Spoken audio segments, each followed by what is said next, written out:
Yeah, I am in. We are in. We are. We're live. It said it. It did say it. I don't always believe it, to be honest, but that is Well, just. We never do. no one ever knows. Ever. No, why would No we? one ever knows.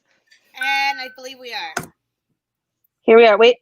I just got Wait a for notification it. that said Tina Rushing is live. Yeah, Oh. that's perfect. So That's enough. Oh, That was Shelby saying we were live on my phone. and we're live. And we're live. Well, hello, everyone. Welcome to Monday. It's Monday. Oh, trust me, I don't know what anything is anymore. I'm Tina Rushing. That's all I got, Dan. I'm Dan Falkenthal, and that's all I've got. I'm Shelby Maxwell, and I have a beer, and that's all I got. So there you go. I feel like you have more than that, but that's fine. So Well, you guys didn't give me. I don't know. We've never introduced ourselves. Don't worry. yeah, Oh, this okay. was new. Yeah. Oh, I like this. I like this On the switch things spot. up. Well, On every the once in a spot. while, I forget that not everyone knows who we are, and maybe I should say my name and not just have people read it. Well, they're wrong if they don't know who you are. I'll tell you that right now. I prefer that. She's got a point. Everyone should know Dan and Tina.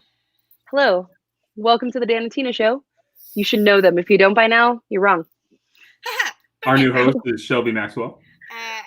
Correct. That's me. Here I am this week talking about things. You are talking about things. So, yes, so today is Monday and we are back. We are going to talk about forgiveness and how it's difficult. And Shelby is going to talk about parenting during the coronavirus because that's also difficult. And Parenting with mental health issues in general.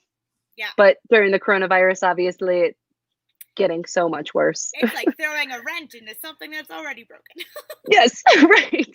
There was already a cog in the machine, and now there's 12. Yes, correct. And then we will probably end with a little bit of self-care because I feel like you can never talk about self-care enough because obviously we're not good at it as human beings. Nope. Yes. Agreed. Yes. And then we do have just I don't know if they are on here. They probably are not, or he is probably not. But we do have a birthday. He's on here. I talked to him right before this. You do. I talked to him. He's like, "Don't you have somewhere to be in 30 minutes?" And I was like, "I had to call and wish you happy birthday first." Anybody? Well, any guesses? Any guesses? Anyone whose birthday it is? Have you figured it out yet? It's obviously a he. So you can roll Tina and I out. Done this before. He has been a guest. It's not Dan. He's a host. Any guess? Darn. And he might be the person that said, because that was wicked easy. Sounds about right. He's the friendliest Canadian you'll ever meet. Mr. Kevin Friel, ladies and gentlemen. Happy birthday, Kevin. We love you so much. Happy birthday, Yay, Kevin. Perfect. Well, that's pretty much all of the background stuff that I have.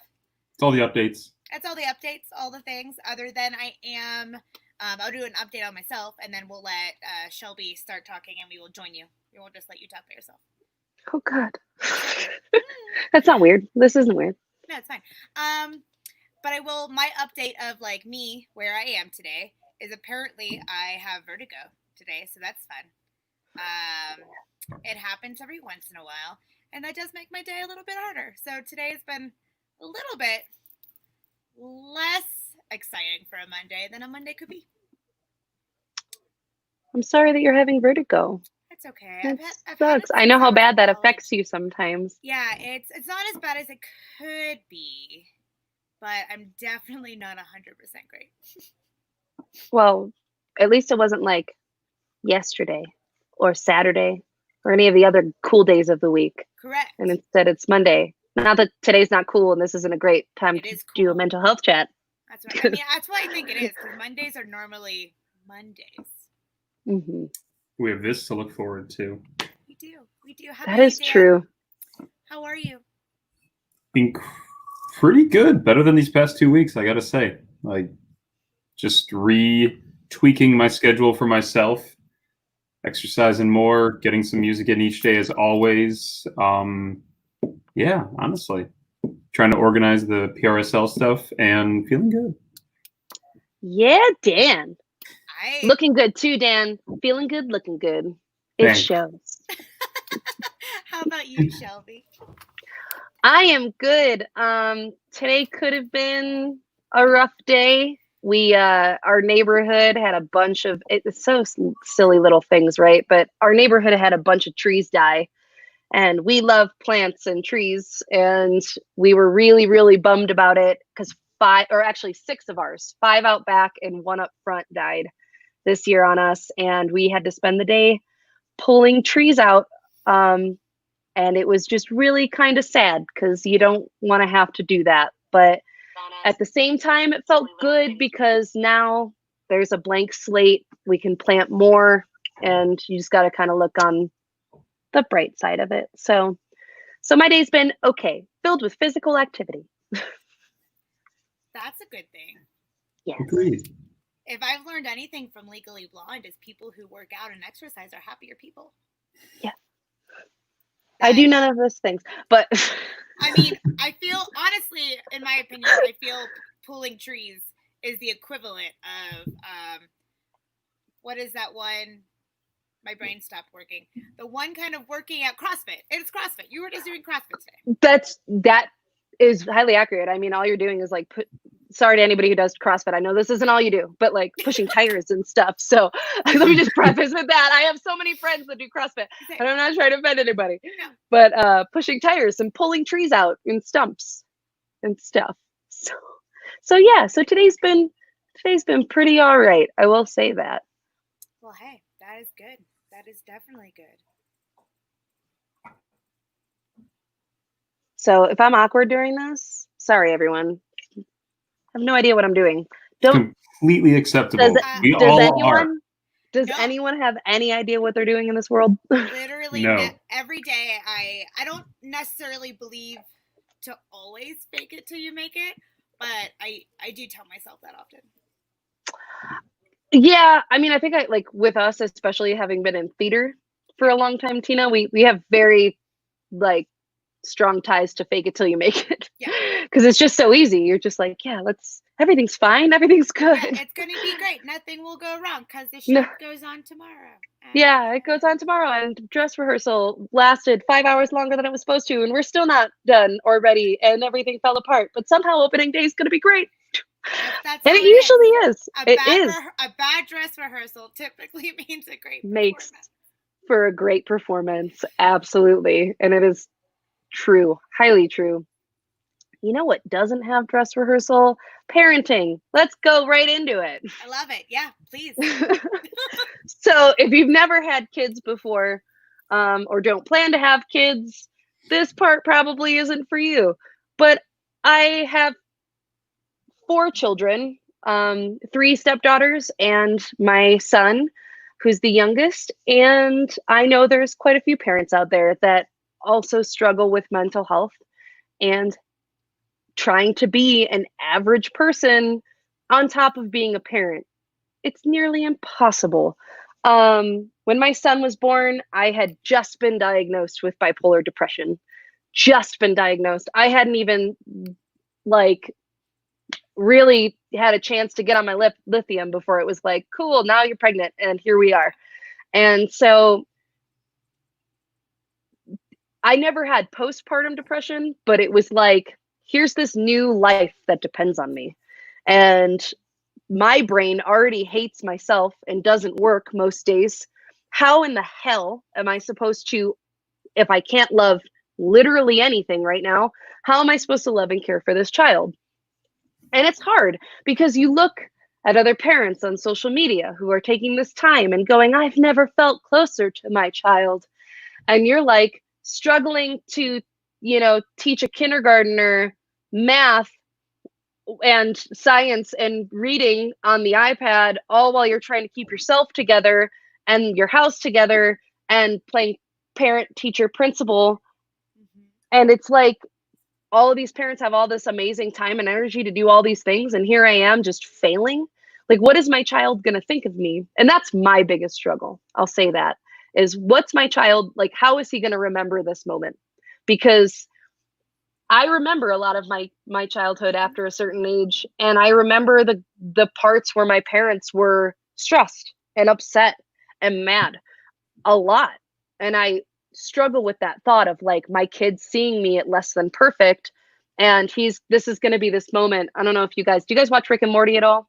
I'm going to go kind of random here. Like, So there's an episode called Raising Gazorpazorp, and Morty ends up having a child. I won't say how, but he has a half child. And he like does the best he can because he finds out that he's from a planet where like the males are extremely like aggressive and dangerous and everything else. So he does the best he can as a parent to keep him inside and keep him from talking about world domination and destruction and all these things. And he's at his wit's end with it. And by the end of the episode, you think that they have this really beautiful moment of like parent and child, and they kind of finally come to understand each other. But then it shows him, the kid, as an adult, and he's like writes a book about how shitty his father was. And Morty's sitting there watching the interview, and he's like, yeah, there was violence and there was anger, lots of anger, but there was also dancing.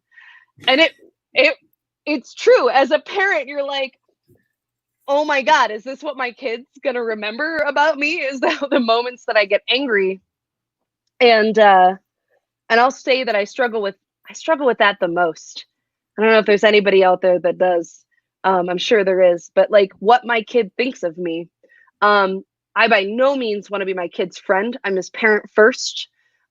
We can form a friendship when he's older. I fully believe that, like, right now I'm his mom. He's not meant to like me for the most part. I'm doing my job the best I can.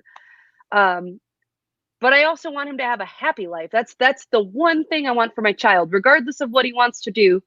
My beautiful 6-year-old son named Lennox, I will support him no matter what. But in my mind, I go, am I somehow like fucking him up for the future?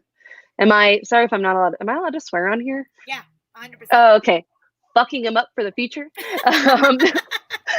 So it's, sorry if I'm rambling. I'm trying to like put this thought together, and it's coming. It's getting there. It's how it but works.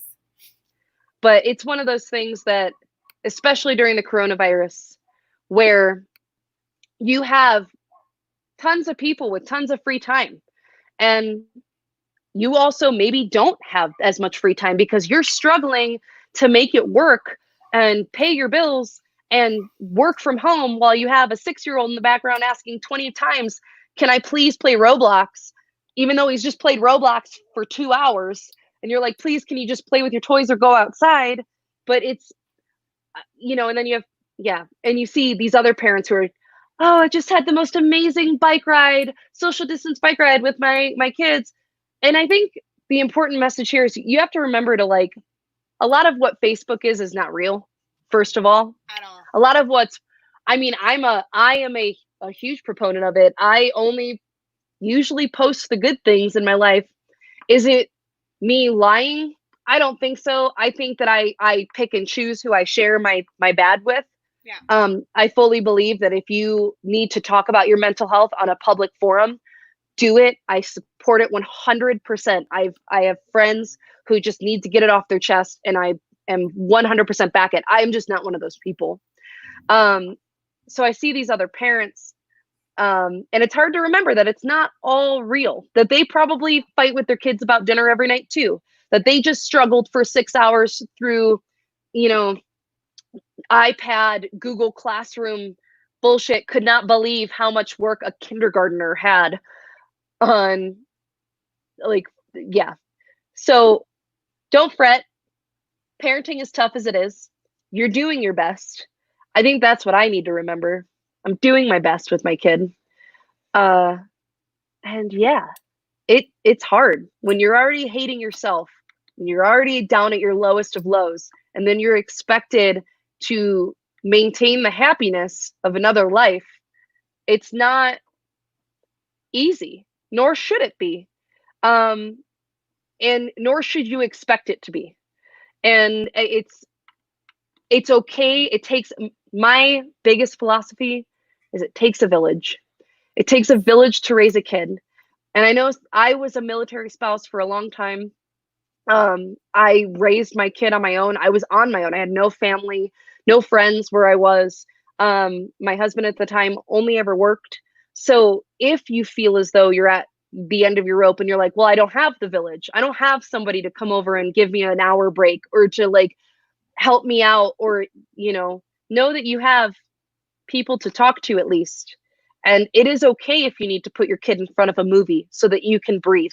It's okay if you need to give them the iPad for a little bit so that you can like chill out and have a glass of wine or beer. My handsome husband just walked in the room, so distraction. But it's okay to do all of that. Don't think about what other people are doing with their kids, their bike rides and their awesome outings to the park and their arts and crafts and beautiful things that they do as a family. If you are just barely hanging on and struggling, you're not alone. I am too.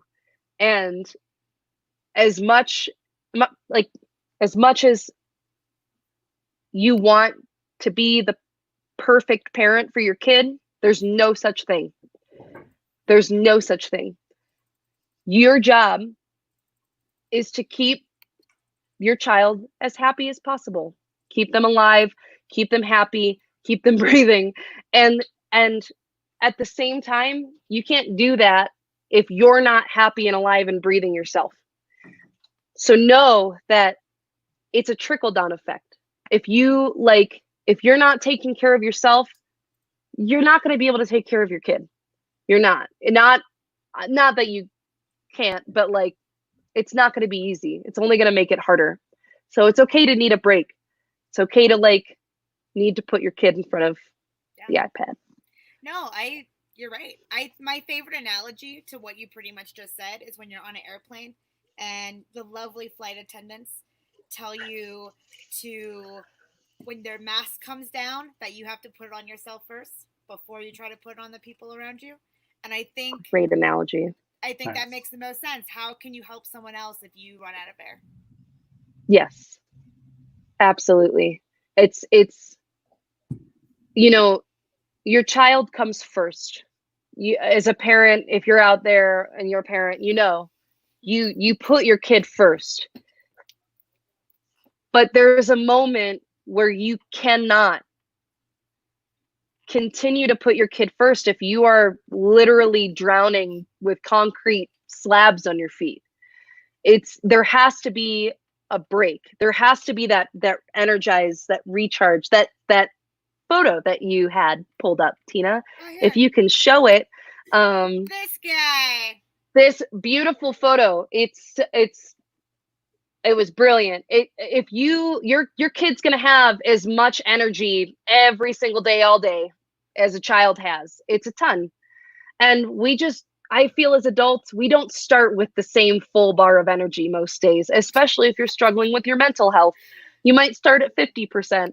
So you're going to drain your battery way quicker than your kid. So if you're not like taking moments to recharge during the day, you're depleting yourself completely. And then you're starting at even less the next day. So you might have started at 50% the second day you're starting at 35. And it gets progressively worse. So take time for yourself. Know that parenting is not a science. It's not. You're doing your best. And I love my child more than anything, but I'll tell you right now, you're lying if you tell me you don't need a break from your kid. You're lying. So yep. We all do. It's a lot. You're not alone. And struggling. Yeah, I'm just rambling now. I love it. But we have some good comments. And I like Candace's that I'll put up here. I think it's important to remember we can be honest with our kids too. Don't put everything on them. And telling them you're having a really hard day and need an extra hug or some quiet time isn't a bad thing. Your kids love you too, Yes. and they want you to be happy. And as a single parent, that's been huge for me and my kids. Yes, Candace, I love you so much. Ah, you're so wonderful. And that's so true. I finally, if you have an infant or a toddler, it's going to be hard to kind of explain that to them.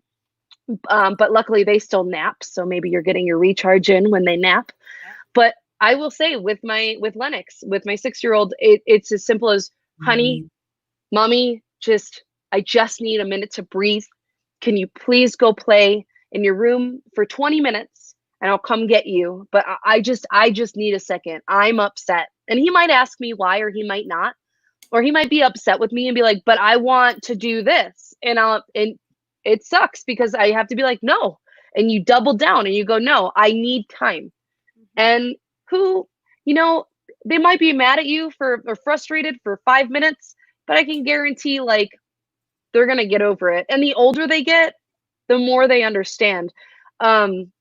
Nathan's daughters are great about, if they're having a rough day, being able to express it. Or if Nathan is, he can go to them and be like, listen, I need a little more from you guys today, just because XYZ thing of me struggling. And they're like, yeah, okay, dad, cool.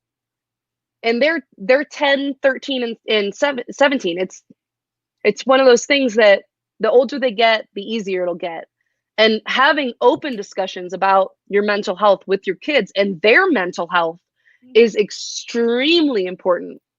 I grew up in a family that did not talk about mental health at all. Yep. Ever. It took a suicide attempt, and my best friend, Sean, texting his mom, not knowing what to do, who was friends with my mom, and my mom finally rushing home and being like, what is going on? And I said, I've tried to talk to you about this. You said, like, what do I have to be upset about? Why, you have everything. You have a roof over your head. You have food in your stomach. Why, you get great grades. Like, what in the world do you have to be upset about? But I think it was in that moment, my mom realized that she was wrong, that it's not about those things. It's not about creature comforts. Sometimes that could be what's upsetting, like what's making you depressed is your living situation or what, where you're at, but it's different for everyone. And now my mom and I can have open, beautiful conversations about mental health and know that we've both been there and that it's okay. And I think, kind of going back to the parenting thing, I think that's what's scary for parents is you don't want to admit that your kid has depression or some type of mental health issue because you think it reflects on you in some way. You're like, well, I've provided everything for this child, and the reason my child is upset is a lack on my part. But a lot of the times it's not. It might be, you might have upset them somehow. There might be some home situation that needs to be resolved or fixed, but be open to it. Be willing to hear it. Because I promise you, you're doing more damage by pretending it doesn't exist or acting as though Correct. it's not an issue because they're 16 and what could they possibly be depressed about? But I started at 14 and my mental health issues have never gone away. No. I struggle every day of my life. I've been on multiple antidepressants, I've been on multiple medications, I've tried meditation, I've tried CBD, I've tried it all. And I'll tell you right now, nothing has ever fixed it completely. There have been things that have helped, for sure. But I think what's helped me the most is just accepting that this is okay. It's okay to have these days. It's okay to feel this way. It's okay to be like, yes, I am one of those people with depression. I am one of those people who struggle. And I think just being able to openly talk to somebody about that and say yes is what helps the most. So know that if you're a parent and your kid comes to you with that, talk to them about it. Talk with them about yours. Hey, that's They're huge. they'll get it. They'll understand. The more open you can be with your child about this and yourself, the happier you'll both be, the happier the household will be. I couldn't agree more. Because I come from a household where we didn't talk about it.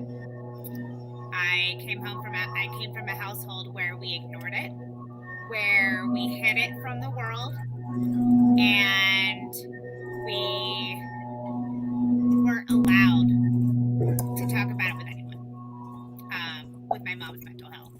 And it was hard for me as a child to not understand what was happening. And I am a huge person. That's why I talk about my mental health now. And it's why I try to be open, because I grew up in a place where we had to hide it and we had to be the family that we were. And a lot of people struggle with that, and especially like different generations. There was a different generation where they brushed pretty much everything under a rug. It wasn't ever talked about. Ever. And what I'm grateful for is that I feel like our generation, we've started this movement of no, it is like it's okay to not be okay. And I do feel as though our kids and their kids it'll just become more and more open and talked about and in just out there, where you won't have to hide it or feel ashamed of it at all, because there is nothing to be ashamed of. More people struggle with depression, whether they know it or not, than you'd believe. I fully believe that my bipolar depression came from my biological father. I do. I believe that like all the signs were there, but I can guarantee you that man will die before he ever admits that he has any type of mental health issue. And so it's sad, but I'm happy to know that like it's progressively getting better, and generations are becoming more open about it. Yeah, it's huge. Growing up in the way that I grew up and seeing this whole campaign of it's okay not to be okay and it's okay to talk about it. And even what Jenny over here commented saying, I work in an elementary school with kids and teaching them that all emotions are acceptable and necessary, and then normalizing it and even modeling it was huge in developing their emotional intelligence. Like, I love that. It's definitely huge. Dan, you're making a lot of weird sounds. Is that Dan? It's Dan. Neighbors.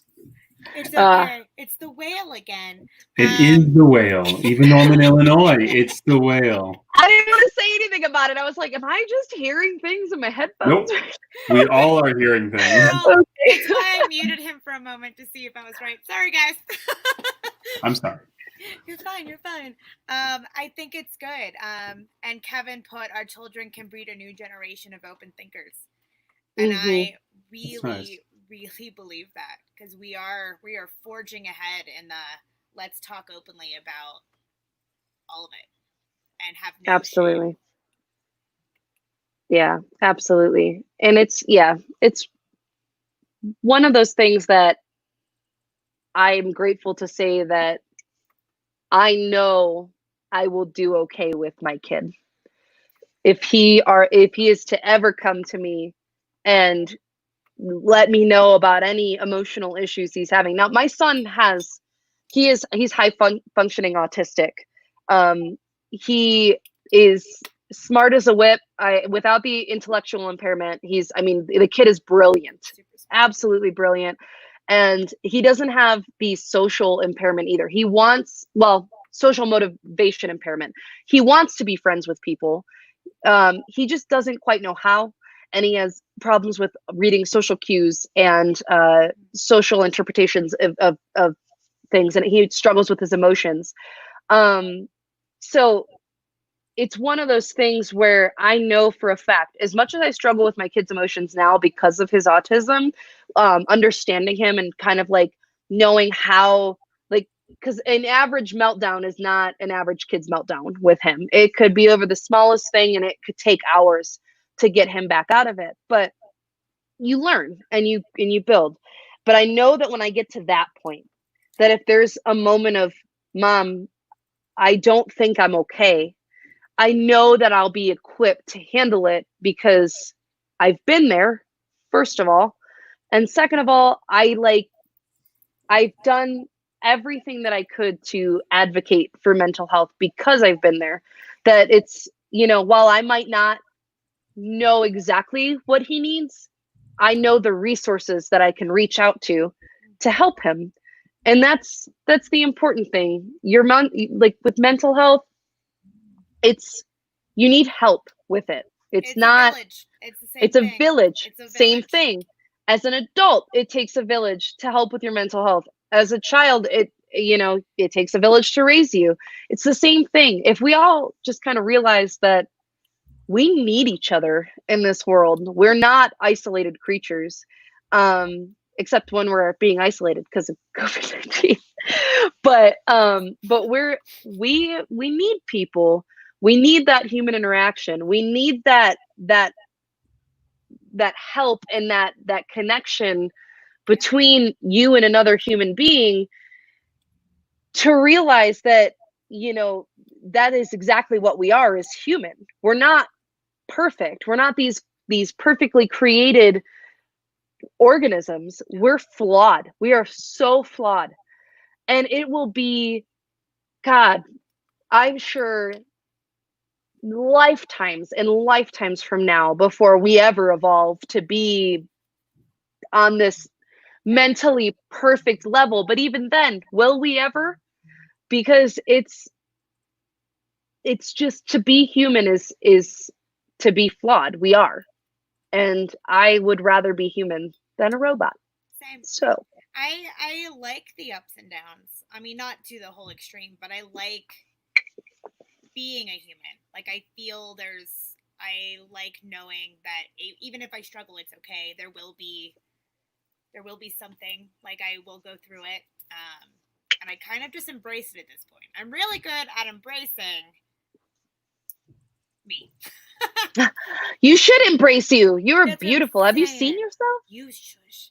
And then Robin put, "What is perfect?" And that's real. Exactly. Yeah. It's the idea of perfection is completely self-created. Yep. Your idea of what perfect is not what your neighbor's idea of perfect is. And we create these obstacles for ourselves as something to attain, but it's never to be attained because it's not real. It's self-created. And the ups and downs, I don't feel as much joy when I'm happy without the rainy days beforehand, because I know how it could be, and to see what it is, like, yes, this beautiful moment, it just makes more sense. The bad makes you appreciate the good more. The storms are a reminder that there's bright days ahead. Exactly. Oh, Dan. Oh, baby bird. You're so good at the things that come out of your mouth. Yes, you are. No. I guess. Yeah. So I guess, this is a reminder to myself that, my son the other day told me that he, it was literally the day after he came back from his dad's, the day after. And he asked me when he gets to go back to his dad's. And for a moment, I was hurt. I was hurt. I was like, you just got here, dude. You're home for the next few days. Like, what do you mean, when do you get to go back to dad's? And I felt bad afterwards because I was like, first of all, I'm so stoked that you have that beautiful relationship with your dad, that you feel comfortable telling me, like, I really like it at dad's house and I miss him. But my own ego gets in the way. Yeah. My own hurt, where I'm like, what am I doing wrong? I'm not doing anything wrong. He wants to go play with his dad's girlfriend's kids. They're the same age as him and he loves them. And he had just gotten done the entire weekend playing and romping around with them, and he couldn't wait to go back. But for a moment, I took it personally from a 6-year-old. Yep. So I think it's just to kind of wrap this parenting thing up, be easy on yourself. Because I think a lot of the times we think things are going to matter or affect or be detrimental to your relationship with your child when they're not. And it was as simple as me blowing some bubbles outside and playing with some chalk and playing with the hose with him to get him back to, awesome, mom, like, what are we going to do tomorrow? And not, it was like, it's not a competition. If you share custody, I am the firm advocate. I have, like, it is not a competition with your co-parent. It is good for them to have healthy relationships with both parents. And if they seem to kind of sway towards the other parent, that's okay, man. Like, I'm sure he goes there and then sways towards me. Yep. They're young, they're kids, they're learning. And at the end of the day, you both have strong bonds with them, and be easy on yourself, because you're probably taking offense to something that they don't even mean. Yeah, they don't even mean. They like being at the other parent's house. It's so fresh in their head. It's not even, hey, I'm home with mom. It's the factor that even getting right out of the car and being at your home, it's still fresh in their head of everything that just happened over the weekend, which is why they're so excited. But they don't see the parent half that you see and have to struggle with. So that's the other thing that, at least that's what I see. Yeah, exactly. Totally. I was the same way as a kid. I was with my father when I was younger at weekends, and they had a dog. Obviously, I came back super Obviously, yeah.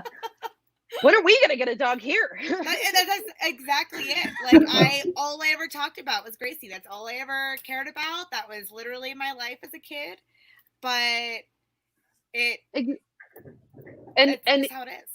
Yeah, and even if you are still with your spouse and your children are both of yours and all of that, like, same thing. Just remember that sometimes maybe we're taking offense to things that it still applies. We're taking offense to things where it's like, or we're worried about things that we shouldn't necessarily be worried about, because maybe we're putting more weight on it than our children are. And for the most because part, you are. Yeah, can guarantee it. Our children care way less about all of that than we do. They're not thinking about that. They're thinking about the next time they get to go out and play with their friends, or go play on Roblox or whatever else that they like to do. They're not thinking about, well, why do I love going to dad's house more than I want to be at mom's house right now? No, they're not. No, that's not. They're thinking they're not. In the moment. Kids are in the moment. Exactly. So, and you have to remember that. Like, I think back with everything you're saying, Shelby, and there were times that I told my grandfather that I hated him, and I would be so mad at him, and he's my favorite person on the planet. Yeah. So it's Pap is the best person on the planet. That's why. So he is the best. And I remember, at this point, all of the good memories that he ever gave me. And the times that he grounded me or yelled at me, I can't even tell you anything about them, other than I wasn't allowed in the woods. The one thing I learned from my grandfather, don't play in the woods, because homeless people live there. I mean, but have you seen Into the Woods? So I am from West Virginia. So. Bad things happen in the woods. No. Well, that was honestly my life. But I think that's a good segue to talk about forgiveness. Because you've forgiven Pap, obviously. Not, obviously, like, one of those things about being a kid is sometimes you're wrong. A lot of times you're wrong about what you think is best. But yeah, segueing into forgiveness, my childhood, I remember being very mad at my mom for the same reasons, which was she gave me boundaries. She made me who I am. And thankfully, because I needed structure. I would have, if left to my own devices, I would probably already be 6 feet under. And I did not have that with my biological father. He did not create structure at all. He is an alcoholic, a drug addict, and unfortunately, I think, again, struggles with his own mental health issues that will never get resolved. He is one of those people that blames the world for his problems instead of ever looking inward to himself.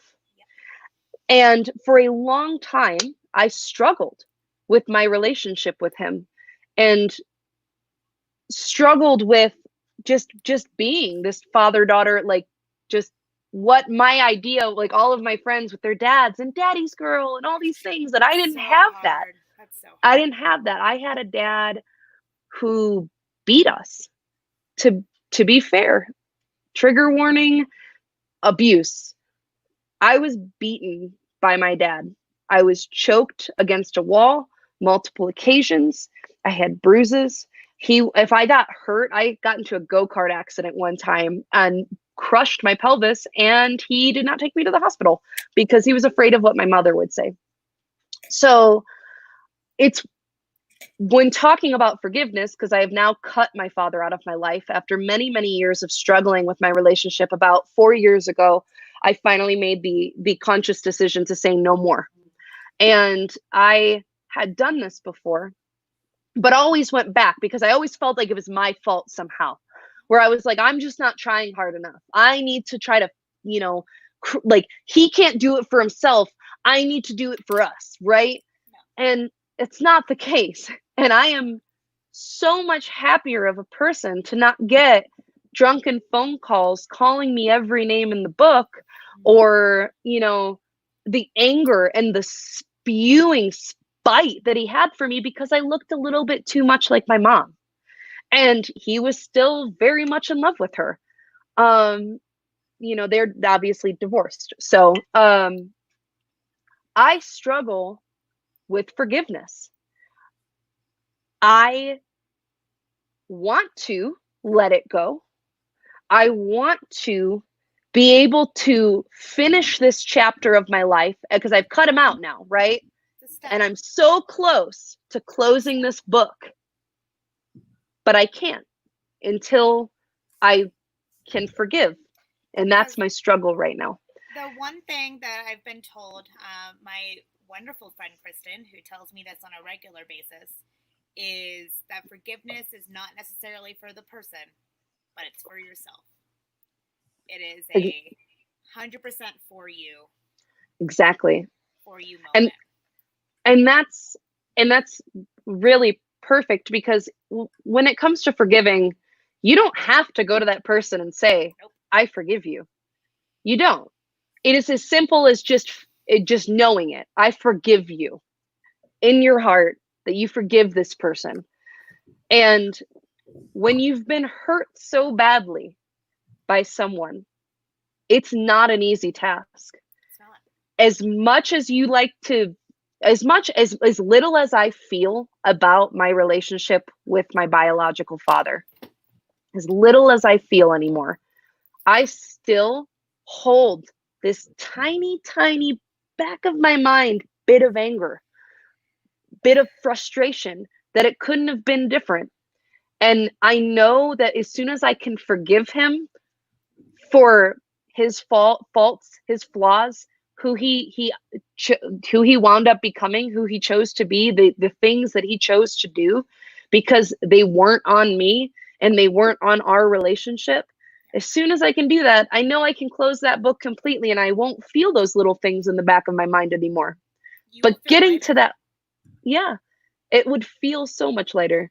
But getting to that point is impossible sometimes. It is impossible. And I will say, and then I'm going to ask Dan if he ever had one, but mine's also a parent. And if anyone ever read my blog, you know that I live with a mother who had extreme OCD and never took medication, which made life really difficult for me and my grandparents, especially my yaya. And I might get emotional, and I'm sorry. The thing that I never wrote was my last conversation with her was the day before she died. And it was her asking for forgiveness, saying that she wanted it, and we don't know how much time she had. And I was 24 for 23, I don't even know at this point. And my words were, I'm working on it. It's hard. You have to give me time. And her words back were, you don't know how much time you have. And the next morning I woke up to 6 messages that she died in the hospital. That was my last conversation. My last conversation with my mom was her wanting to spend time with me saying I could give her a day. And it racked me with guilt for years of guilt, because I couldn't get to that forgiveness. I couldn't, and then it was too late to give it to her in person. And I went to a bunch of therapists, and I talked it out, and talked it with my grandfather, and had a better conversation with my father that I never really had, because he didn't raise me. My mom hated him, so it was hard to be in his life. To the point where I now, 7 some years after her death, I do forgive her. And I forgive her with all my heart. And that feeling is huge. I don't feel the guilt anymore. I needed time. We all deserve it. We all deserve time to go through it emotionally. We all, but having that forgiveness is huge for yourself. I like what you say about we all deserve time to go through it. That's important. There's no time limit on the amount of time it takes you to forgive someone. It's different for everyone in every situation. And I think that's what people need to remember. And if you're not going through each individual emotion about it and really unpacking little by little until you finally get to that real moment of forgiveness, you're not ever actually getting there. You're just kind of like rushing it along and shoving it all down, and then be like, yeah, I forgive you. But then you're harboring some type of resentment still. You're never actually unpacking. You So need that true body, soul forgiveness. And I will put someone else at the very beginning, I'll never be able to forgive my brother, rack with guilt about it, but one day maybe I'll make peace with it. It's something we all have dealt in some way or another. Like, Dan, have you ever dealt with forgiveness or needing to, or it could be anything. It could be big or small. Absolutely. To be honest, I can't think of anything specific that draws attention in my head. That I honestly, you guys have definitely covered anything more than I could. I'm very thankful for that. Do you forgive Rob? Sometimes it takes me longer than others. I was talking to Dan. Yes, I forgive him, of course. Dropping baby bird. A baby bird. He dropped him. He dropped the baby bird. I'm pretty sure never mind. We won't go into it. We won't, but I'll get serious again, because we have this one from Renee. My last moment before my dad died was me crying relentlessly to my boyfriend because my life was so hard and he would understand. But we hadn't spoken a couple years because I was stubborn. I am my father's daughter, and after we fought, neither of us initiated a reconnection. My boyfriend said, so call your dad, you can, but I hadn't forgiven him for abandoning me. I left my boyfriend's car, walked in the house, and my mom told me to sit down and told me he died. And I have since forgiven myself. And that's a huge one, learning to forgive yourself, because it's one thing to unpack emotions about other people and be able to walk away from a person or forgive a person and continue a relationship.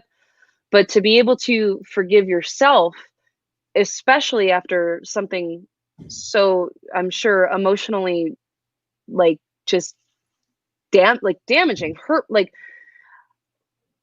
it's more important than forgiving other people. And it's the hardest thing to do, to forgive yourself for moments. And I'm sure there are tons of people who struggle with that as well. It is. I'm one of them. Oh yeah. I mean, there are in the heat of moments, I am the worst at like taking it in and forgiving and things. Like there are times where I get asked, "Well, do you forgive me?" And I'm just like, "I will. I know I will." At that moment, not there. And just like Robin, there is no time limit on forgiveness. And Renee did go again, going, "I know in my heart he also thought of me and loved me every day, even though he didn't call me, and I forgive him and I miss him." And I think those are real, true emotions. Absolutely. I think that's going to be my biggest struggle is I struggle with that, like knowing that there's a good possibility that I will not have reconciled or forgiven before my father passes. And I've had a lot of my family members kind of guilt me about that. Well, what happens if he dies and you are still just throwing a tantrum about some, like, what he said to you 10 years ago or 5 years ago or 20 years ago? And I'm like, there's nothing I can do about that. Like, I have made the decision. I'm owning my decision.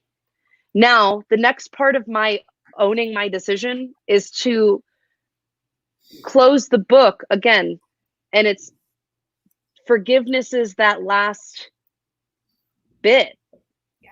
Now, will I get there before he dies? I don't know. Maybe. I can't say. Will we reconcile before he dies? Maybe. I can't say. That's okay. And that's okay. The unknowns are okay.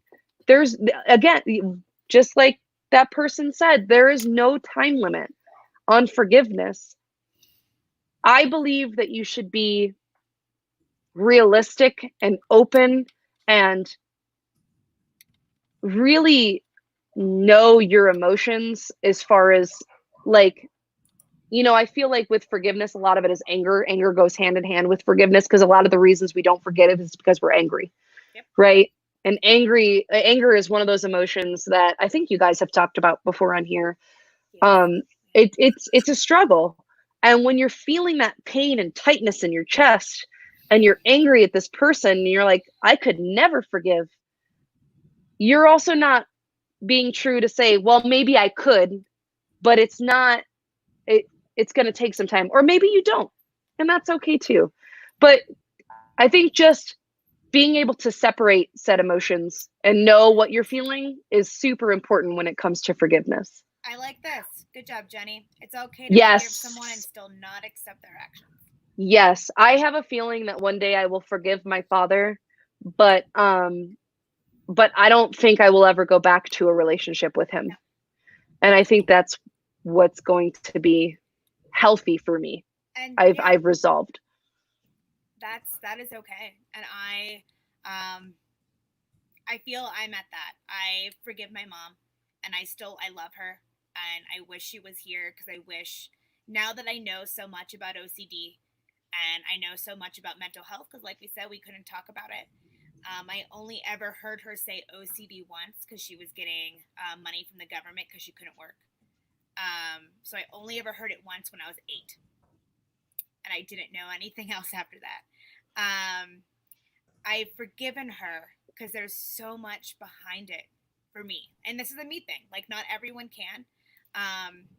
One of my, awful for me, so I'm going to say, my yaya, before she passed away, her biggest thing to me was to forgive my mom. That was her last couple words after telling me, you better not get another tattoo. And me trying to barter with her, saying, you stay around a couple more years and I'll get no more. Come on, yeah. Yeah, I was like, listen, you pass away, I'm getting a tattoo with your name on it. So, yep.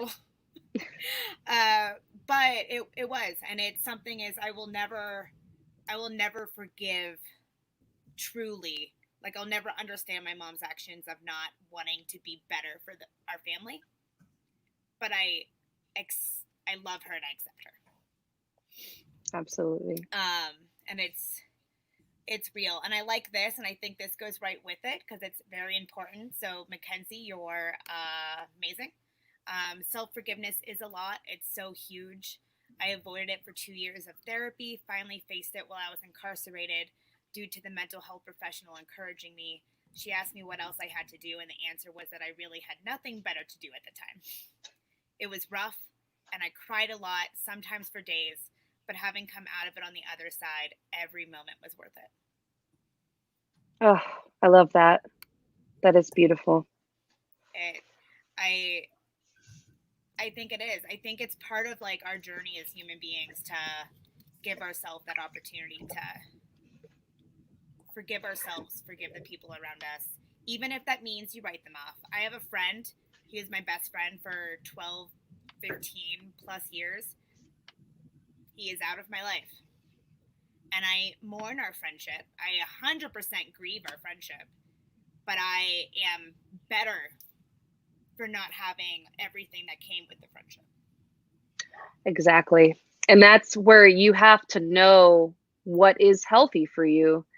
And it is okay to walk away from someone and know that you will not have a relationship with them anymore, but still forgive them and still miss and love them completely. And, you know, I don't ever I will say this as well. Don't ever let anybody use forgiveness as a like leverage against you or a way to make you feel guilty or bad. I get again asked a lot by my family, well, how would you ever be able to forgive yourself if he died and the last thing you did was, you know, you guys never made up or whatever, right? And the answer is, I don't know, but I'll get there because I will probably go through a lot of emotion and a lot of turmoil and hurt dealing with that. I know that. But will I live my entire life not being able to forgive myself or forgive him and stay there? I don't think so. I don't think that I would. I think that like using forgiveness as a weapon is horrible. Don't ever let somebody do that to you. You are forgiving or not, that's your decision to make. Yes. They're trying to guilt you to forgive them, probably because they feel bad about what they did. And even if they don't, they just don't want the pain of knowing that like you don't have a relationship with them anymore, or you have pushed them out, or you are upset with them. We all get there one way or another. And even if we don't, we get there in the next life, right? At some like point, yeah. We all have karma, and some of that karma carries over into, I believe in next lives. I don't know what you all believe, but this is my spiel. But we carry karma into our next lives. And I fully believe that some of what we deal with now has to do with our previous life before. And even if you hold on to that and you don't find your peace and you don't find forgiveness for yourself or that person, I can guarantee you at one point in these many lives, you are going to deal with it and you will eventually resolve it. Yes. I agree.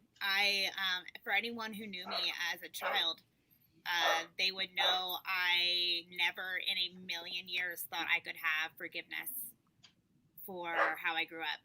I went to college. I left. I barely went back home. I tried everything to work summers. Once I was 18, my grandfather would sneak to my college, not tell anyone he was there to have lunch with me. And I love Pat. Yeah, I would like my yaya would call it. I had a great relationship with them. They were the reason why, and my dog is being insane. They were the reason. Is it Walter? Duh. They were the reason why I was sane. And so I kept in contact with them. But I escaped, and I never wanted to go back. And for me to have that forgiveness, it took time. It took years. a very long time, but I still got there. And I think that's a big thing. I once had a person, and this was about grieving, but I think it works for forgiveness. And I also think grieving is part of this. Like someone said, you mourn the loss of a friendship if you cut it out or if you don't have the relationship. And I had a job which I quit, which I like left pretty much after this. I had a job. I had a boss tell me after my yaya passed away, like a week after the woman who raised me passed away. She was like, you need to get over it and stop grieving and like live your life. Yeah, that's real. I'm sorry. I'm like, I can't. No. Yes. Yep. That was a real life thing. You don't get to choose another person's like time frame for grief or forgiveness. You don't. If you're a person right now in the audience and somebody is mad at you and you're upset that they have not forgiven you yet and you think that they're just holding on or they're grieving too long or whatever, I'm sorry, you're wrong. You don't get to choose. So, I'm sorry you had to go through that, Tina. That just pissed me off. I honestly, it was like my biggest, like, what is happening? Right. Yeah, I had a lot of feelings about it, but now it's gonna be one of those weird moments where I say, because now I'm a huge advocate for there is no timeline. Like you have no timeline for grief. You have zero timeline for forgiveness. You have zero timeline to be happy again. And I think those are important things when you're dealing with your mental health, when you're dealing with grief, when you're dealing with anything that people say you should be okay. You should be better by now. It's been so and so long, like what? Because those exist. We all feel it. There are times where I'm not happy. This past summer when we got let go from LHS, people would be like, hey, how's everything going? And it was like a month later and I'm like, I'm not okay. And I just straight up would be like, I'm not okay. I'm here. I'm trying, and that's okay. And for me, I was lucky that I have friends who love and accept when I'm like, I'm here physically. Yeah. And my love is there for you, but that's literally what I got. But right now I'm on autopilot, and this is what I have. But I remember the feeling in high school, and it really stuck with me because I'm a happy-go-lucky human being, 98% of the time. So when I was upset or sad or mad or not happy, just like neutral town, people will be like, what's wrong? What's going on? Why aren't you smiling? What's happening? What are you doing? What's happening with you? Where are we at? And it's all of those things that made me go, oh, I need to not show people. No, it's fine. You can take as much time as you possibly want. Right. To be you. To be you. Whatever to just be normal. Another thing I will say that like what you were talking about just kind of made me think about, like, if you have someone in your life who is struggling with forgiveness and you have opinions on it and they've asked for your help, that's great. And I'm glad that they have someone in their life who can help facilitate healing. But never, ever, ever, please, for the love of God, make them feel guilty in any way about when they do finally forgive that person. I have a lot of emotions about my friends. I love my friends. I mean, like, I would burn the world for the people that I love. I would burn it all down and not care. And at the same time, like, so when somebody hurts them, I am obviously like ready. Tina knows I'm ready to fight. and I'm ready like, to rumble. Tell me what to do. I'll put on the gloves right now. But the second that they come to me and they say, okay, I've forgiven this person, or we're working things out, or we're trying here. Don't make them feel guilty for trying. Even if it's the 20th fucking time that they've done it and you're like, this is a never ending cycle. People have to learn on their own. They have to decide on their own when enough is enough and when forgiveness happens. And if they continually forgive over and over and over again when they shouldn't, or that's your belief that they shouldn't. Yeah. They have not believed that yet. Maybe one day down the line they'll not forgive them, and they'll be like, wow, okay, maybe I shouldn't have forgiven them the 6 other times before that. But never make somebody feel guilty for forgiving another person. I know you want to like defend your friends, and we all have opinions about it. We all want to. But we all want to. But like, this is their process. Everybody's process for healing is different. And I think we kind of take ourselves and go, well, that's not what I would do. It's not about you. It's not your forgiveness. So exactly, Candace, people aren't ready until they're ready. Boom. Yeah, and I think that's the way to be a friend. And I honestly, I can say with Candace, her and I, we tell each other all the time when we forgive something or we don't, and we're dealing with it, and we want to fight for each other, but we just kind of go, yep. Yep. I'm here. You can keep talk at me. That's fine. That's what I'm here for. I'm not going to tell you to, punch them in the face, even though I will at least once or twice. But you don't. Yes, but yeah. But whatever you decide is ultimately what you would like. And I support you. Support your friends. Support all their endeavors, even the bad ones that you think like are horrible. Support, like, do not ever make your friends feel like, one, guilty for what they dream about doing. I hate that. Like, that's stupid. But also support them in the tough decisions too, like forgiveness of other people. If they have a shitty boyfriend who's like treats them badly, and you're like, I cannot believe we're back here again, and you are going back to him again, it's not your fucking relationship. It's not. They will figure it out or they won't, and they will forgive or they won't, and that's on them. Be their support, be their rock. Do not force them or to go one way or another when it comes to forgiveness. It's not your decision to make. People take their own time. And even if you think it's too quick, rather than like, oh. Shelby, you disappeared. What just happened? Sorry, I totally think my laptop died. But luckily I had this already pulled up. Perfect. I mean, there we go. I'm going to take the other you out. Yeah, take the other me out. But ta-da. Yeah, just ta-da. Sorry about that. Continuing on. If like it goes opposite way too. If you think somebody's taking too long to forgive versus if you think somebody forgave too quickly, not your decision to make. It's not. It's you're there to be a friend, a person to lean on. And I do like what Mackenzie said. And I think, at least I know people on this page, talking right here in these squares, we do pretty good at this of it's okay if you need to take a step away from it if their process becomes toxic to you. And to know the difference. And it's okay to say, I'm here for you, I support you, and I love you so hard, but I need like a mental health like step away for a moment because I can't hold on to all this while I'm holding on to me.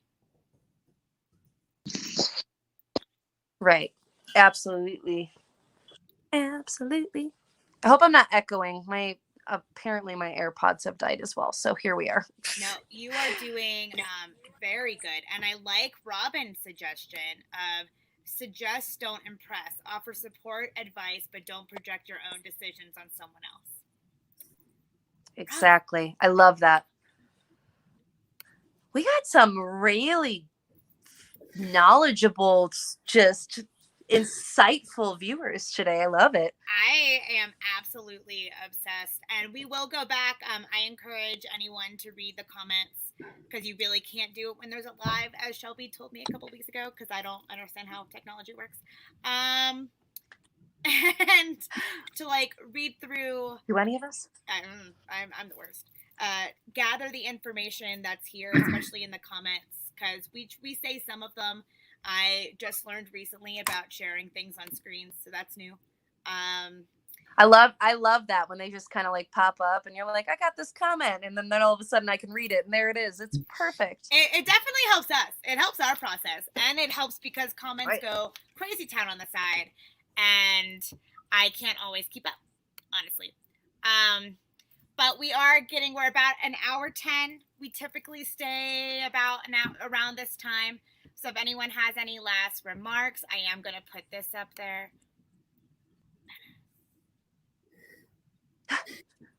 What? Shelby Maxwell, badass. In my pajama pants. We joked beforehand that while you guys were finishing your last remarks, that, you know, part of my mental health is that I was going to be comfy during doing this. And I was like, well, nobody will see that. Like, if they see anything, it's my awesome God Save the Queen shirt with Freddie Mercury on it. But a few times I've gone like this. And so y'all are just getting to see me in my pajama pants because it's 9:41 or 9:41. 7:41. Don't do that to me. And I'm sorry. Since it's 10:41 Another thing about mental health is knowing when to go to bed, and it's okay to go to bed early and know that that's okay. Yeah, my plan is honestly 8:30 tonight because I have learned that I have worked super hard with trying to socialize this week because I've been gone for so long and trying to work Punk Rock Saves Lives and do a full-time job in my talent and help my husband do renovations and be a wife and a dog mom and a lot of things. And a badass. Did you include badass? Tina Rushing badass. Sure. I did not put that. Tina Rushing dash badass. No. Who do you think I learned it from? I learned it from watching you. But it's a thing where I am definitely taking time.